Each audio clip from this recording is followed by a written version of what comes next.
পদ্মর সৌরগড়ের লোক কত পণ্ডিত টণ্ডিত নিয়ে এসেছিল, বর নাকি তুলে নিয়ে যাবে, বাধ্য হলো তো বিয়ে দিতে। একেই বলে ট্যার জোর পদ্মরানী। ছোট খুড়িমা,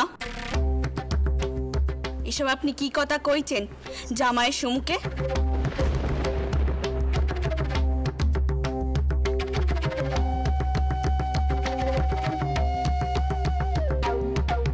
জামাই কি ভাববে? এসো মা, বসো এখানে। বাবা, আমি সবার হয়ে তোমার কাছে মাপ চাইছি। আমরা এমন কথা কোনোদিনও মনে আনিনি। তুমি যে এ বাড়ির বেটা হবে বলে স্বীকার করেছো, তাতেই আমরা ধন্য হয়ে গেছি। নাও, এবার একটু মিষ্টি মুখ করো দেখি, আর সবার কথায় কান দিওনি। না মা, ছোট ঠাকমা কি ভুল করেছে? যেটা সত্যি সেটাই তো করেছেন। সত্যি তো উনি আমার থেকে সামান্য বড়। পদ্ম, তুমি এখন নতুন বউ,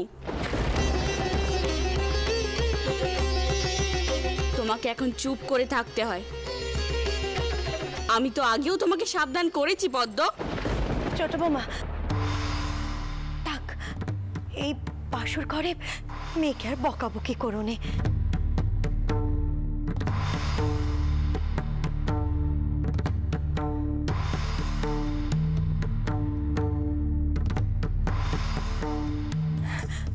আচ্ছা, কি ব্যাপার বল দেখিনি? তোরা সকলে এমন চুপ করে আছিস কেন বল দেখিনি?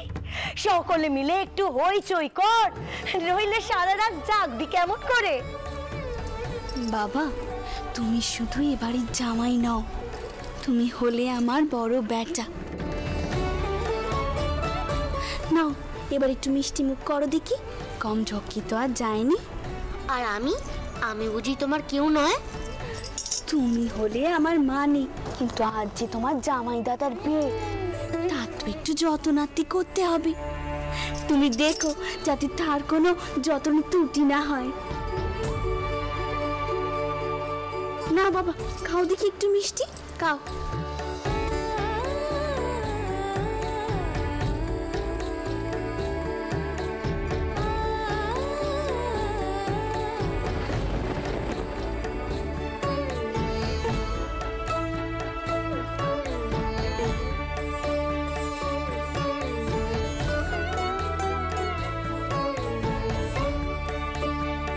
আজ যে বিষ তোমার মেয়ের কানে ঢেলে দিলুম, তা কদিন পরে টের পাবে ছোট বউ। ওই মেয়ে তোমায় নাচাবে, কোনো দিন নিশ্চিন্তি হতে দেবে না। তুমি যেভাবে আমার বউ নাতিকে কেড়ে নিয়ে আমাকে কষ্ট দিয়েছিলে, তোমারও সেই দশা হবে। আজ আমি এই প্রতিজ্ঞা করলুম নিজের কাছে, পদ্মমণিকে আমি একখানা বিষ বৃক্ষ তৈরি করব। ও শেকড়ের টানে তোমার এই প্রাসাদ ভেঙে পড়বে।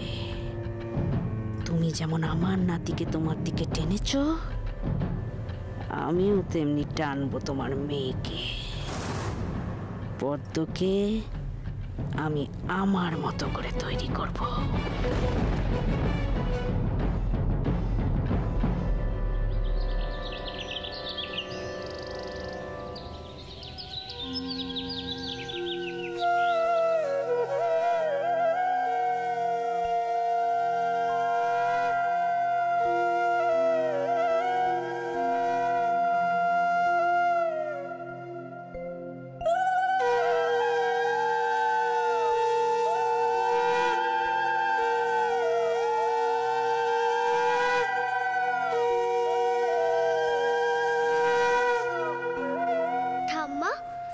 দিদি কেন সৌর ঘরে যাচ্ছে গো?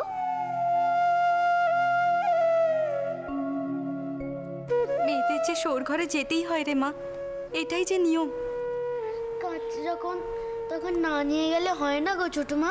ওরে বাপ, মেয়েরা যখন তার সৌর ঘরে যায় তখন যে তাদের চোখ দিয়ে জল গড়িয়ে পড়ে। তারপর শৌর করে কে, শৌর করে লোকজনকে মনে হয় তারা আপনজন, তারাই যেন নিজে।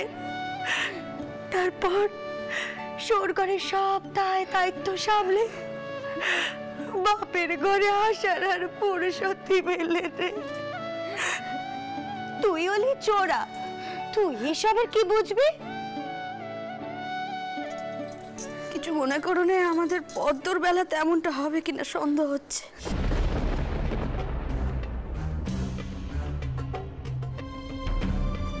তেমন রাজকন্যার মতো বড় হয়েছে আমাদের নাতনি, তেমন ঘরে তো আর বিয়ে হলো না মা। দিদি কিন্তু তার মেয়েকে অমন শিক্ষা দেয়নি।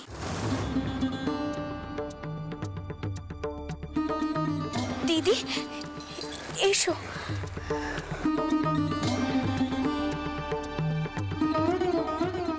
চলো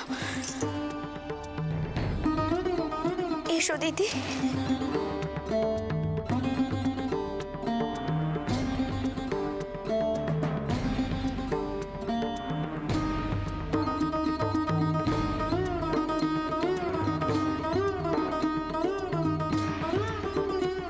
পদ্ম, সৌরগড় যেমনই ও, সেটাই হলো মেয়েদের শখ। মনে রেখো পদ্ম, তোমার মা কিন্তু তোমায় এই শিক্ষা দিয়েছে।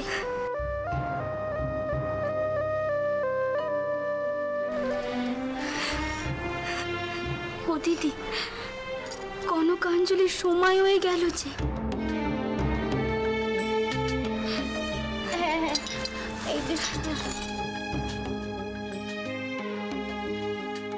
পদ্মা, বাপের ঋণ এবার তো শোধ করতে হবে মা, বুঝেছো? বউ, আঁচলখানা পেতে দাঁড়াও দেখি। কিছু মনে করো না, শক্ত ধাতের মেয়ে বটে তোমার বউ দিদি। মেয়ে বিদেয় করছে অথচ চোখে এক ফোঁটা জল নেই।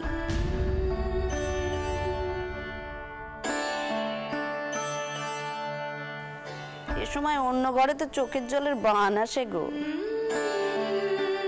দিদি আড়ালে কেঁদেছে মা।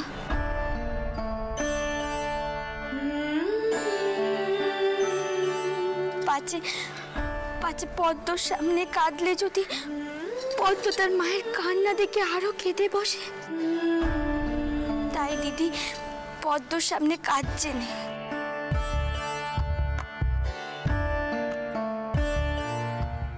পদ্ম, চালটা কাঁধের ওপর দিয়ে মায়ের আঁচলে পেলে বলো, তোমাদের সব ঋণ শোধ করলুম মা। দাঁড়া সরজু, আমার পদ্মকে কটা কথা কইবার আছে।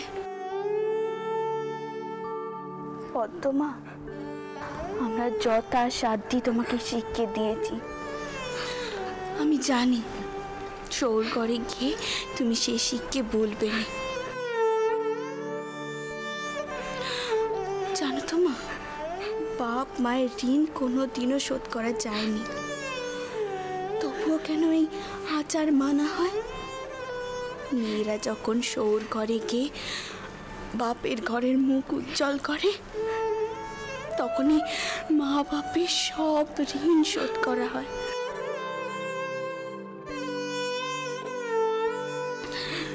তোমার চাল চলন ব্যবহার দেখে যাতে সকলে কইতে পারে এমন বংশের সাথেই সম্বন্ধ করা উচিত।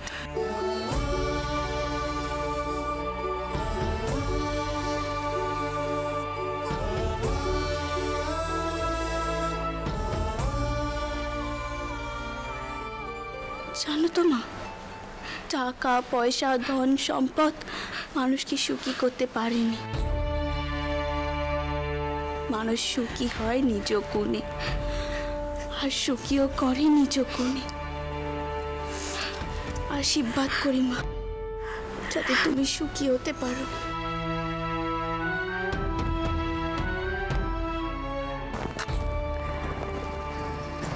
বাবা জীবন, তোমাকে আর আমার কিছু কইবার নেই, শুধু আমি এইটুকুই বলবো, তুমি শুধু আমার পদ্মমায়ের দোষ তুমি নিজ গুণে মাফ করে দিও, আর তোমার মাকে আমার পেন নাম জানিও। তুমি বলো আমি একদিন যাবো তেনার কাছে।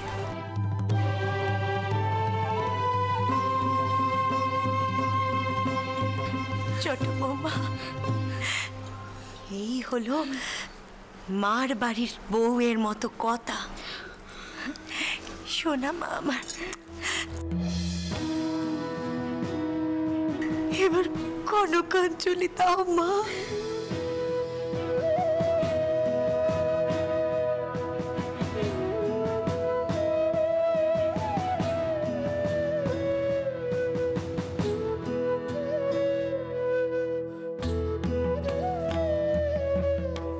আমি তোমার সব ঋণ শোধ করলাম মা।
দিদি,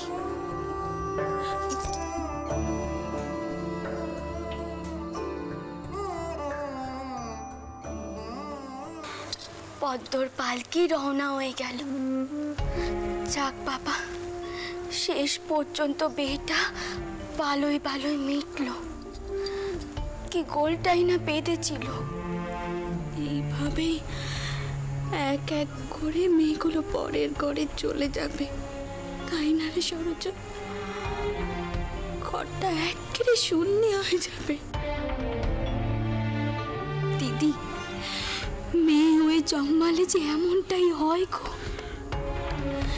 তুমিও তো একদিন এভাবেই সব ছেড়ে এ বাড়িতে এসেছিলে, তাই না?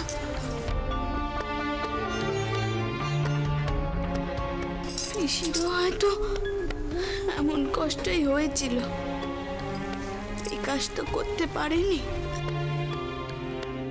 মেয়ে হয়ে জন্মানো যে কি জ্বালার, আমি মা হয়ে কাউকে বোঝাতেও পারবো না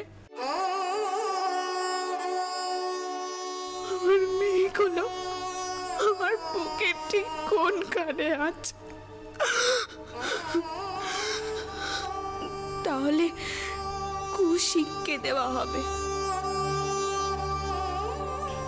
নোকে কইবে আদিক্ষেতা।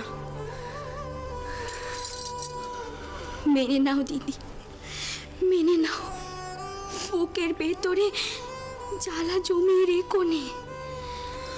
জানিস তো সরজু, আমি যবে আমার প্যাটাকে চেনে দিয়েছিল তবেই বুঝেছিল এই জীবনে আমার আর কাউকে আঁকড়ে ধরে বাঁচা হবে না। তাই তো রঘুবীর আমার কাছ থেকে আমার প্যাটাকে তুলে নিলেন।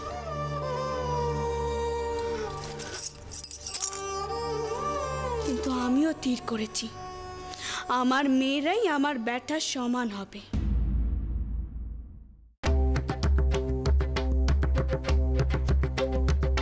তা তো আমি মানি দিদি, তুমি মেয়ে আর ব্যাটার মধ্যে কোনো তফাৎ দেখোনি। কিন্তু দিদি, সমাজ যেটা মানেনি, সমাজই তো দুই দুই করে।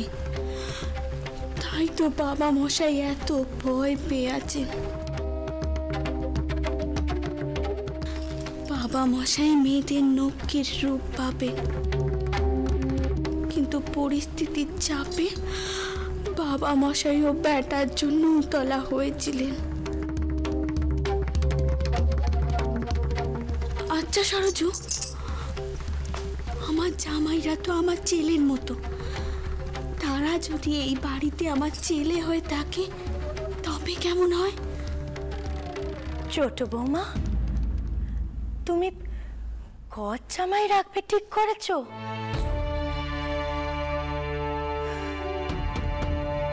শোনো মা, এমন পাথর তুমি কোথায় পাবে বলো দেখিনি? তাছাড়া যে ছেলেরা উচ্চ বংশের হবে, তোমার মেয়ের যুগ কি হবে, তেমন ছেলে ঘর জামাই হতে রাজি হবে কেন?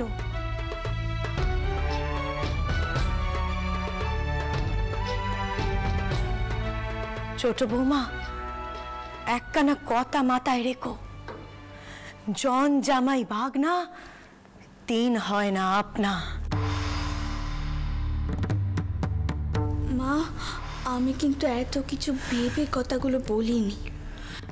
চন্দর, শোন বাবা, বলছি আমাদের পদ্ম মায়ের কোনো খবর কিছু পেয়েছিস?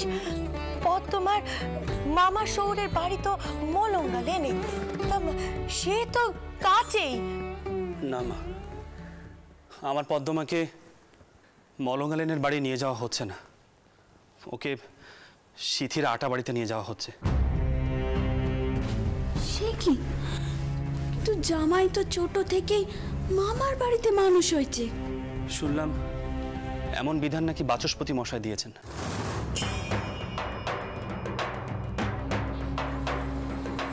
আমার খুব চিন্তা হচ্ছে, বিয়েতে এত গোলমাল বাঁধিয়েছেন, আমি ভাবছি নিজেই একবার গিয়ে দেখে আসবো সব ঠিক আছে কিনা।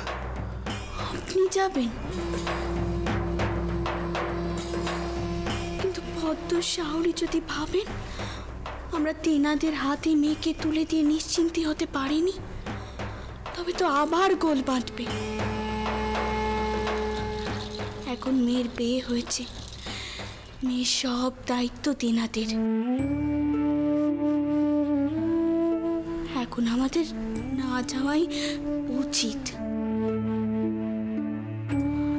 আপনি বরং এক কাজ করুন, রামমোহন বাবু আর দ্বারকানাথ বাবুকে একবার ডাকুন আমাদের বাড়িতে খাবার জন্যে। পদ্মের বিয়েতে তেনারা যেভাবে ফিরে গেলেন, আমার যে কি খারাপ লাগছে। মা, আমি ঠিক বললাম তো? হ্যাঁ ছোট বৌমা, তুমি তো একেবারে ঠিক কথাই বলেছ মা। সত্যি তো, তেনারা হলেন অতিথি মানুষ। তেনারা অমন করে কিচ্ছুটি মুখে না দিয়ে চলে গেলেন। এতে এতে গেরস্তের অমঙ্গল হয় বাবা। কিন্তু মা, বাবা মশাই তাদের পছন্দ করেন, তাদের যদি আবার অপমান করা হয়? বাবা মশাই তেনাদের অপছন্দ করেননি। আমাদের বিয়েতেও তো রামমোহন বাবু ছিলেন। সমাজের চাপে বাবা মশাই শুধু ভয় পেয়ে গেছেন।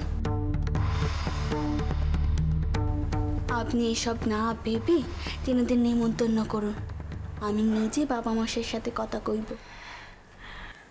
বেশ, কিন্তু রানী, তারা সম্মানীয় ব্যক্তি, দেখো তাদের যেন কোনো অসম্মান না হয়।